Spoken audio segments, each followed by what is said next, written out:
আজিৰ ভিডিওটো হল যে বিএসসি থাৰ্ড সেমিস্টাৰৰ যেটো বিএসসি সাবজেক্ট আছে তো বিএসসি সাবজেক্টে তোমালোকৰ কিমান মাৰ্কছৰ এক্সাম দিব লাগিব ইন্টাৰনেল অ্যাসেসমেন্ট বা সেশনাল এক্সামিনেশন আৰু তোমালোকৰ কেনেদৰে প্ৰশ্ন আহে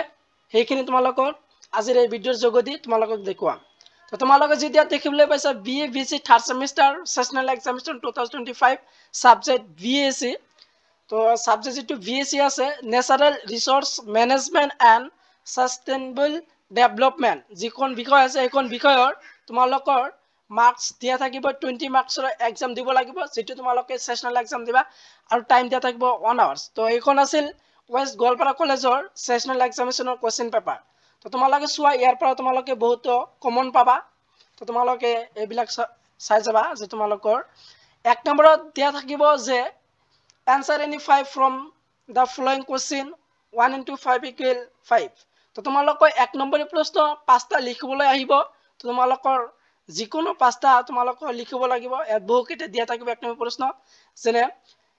প্ৰথমটো দিয়া আছে সম্পদ কাক বোলে দুই নম্বৰটো দিয়া আছে হালক সংশ্লেষণৰ সময়ত কি গেছ উৎপন্ন হয় দুই নম্বৰটো দিয়া আছে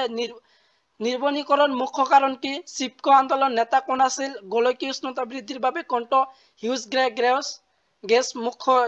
দায়ী বহনক্ষম উন্নয়নৰ পিতৃ বুলি কাক কোৱা হয় এটা নৱীকৰণযোগ্য সম্পদৰ নাম লিখা তো এইবিলাক আছিল এক নম্বৰ প্ৰশ্নৰ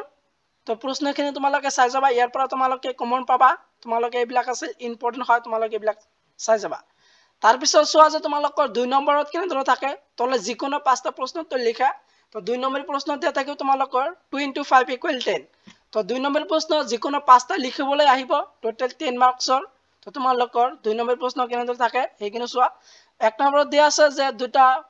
অনবীকৰণযোগ্য সম্পদৰ নাম উল্লেখ কৰা তো অনবীকৰণযোগ্য সম্পদৰ নাম লিখিবলৈ কৈছে তাৰ পিছত দুই নম্বৰটো দিয়া আছে বহনক্ষম উন্নয়ন বুলিলে কি বুজা বা বহনক্ষম উন্নয়নৰ কাক বোলে এইটো আহিব পাৰে তাৰ পিছত দিয়া আছে সি নম্বৰটো অসমৰ চাৰিখন ৰাষ্ট্ৰীয় উদ্যানৰ নাম লিখা তাৰ পিছত আছে পানী সংৰক্ষণৰ দুটা পদ্ধতি উল্লেখ কৰা ভূমি সম্পদ ৰক্ষাৰ দুটা পৰম্পৰাগত পদ্ধতিৰ নাম লিখা আৰু দিয়া আছে যে আমি কিয় উদ্ভিদ আৰু বন্যপ্ৰাণী সংৰক্ষণ কৰিব লাগে ভূমি অৱক্ষয় মানে কি তো এইবিলাক আছিল দুই নম্বৰৰ প্ৰশ্ন তো প্ৰশ্নখিনি তোমালোকে চাই যাবা তো ইয়াৰ উত্তৰখিনি তোমালোকক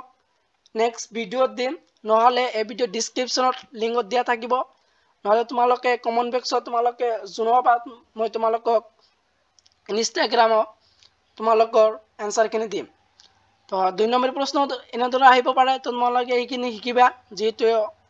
ওয়েস্ট গোৱালপাৰা কলেজৰ সেশনাল এক্সামিনেশনত এইবিলাক প্ৰশ্ন আহিছিল তো তোমালোকৰ কাৰণে শিকিবা তাৰ পিছত দিয়া আছে 3 নম্বৰত যে answer any one from the following question 1 into 5 equal 5 তো তলৰ যিকোনো এটা প্ৰশ্ন তো লিখা তে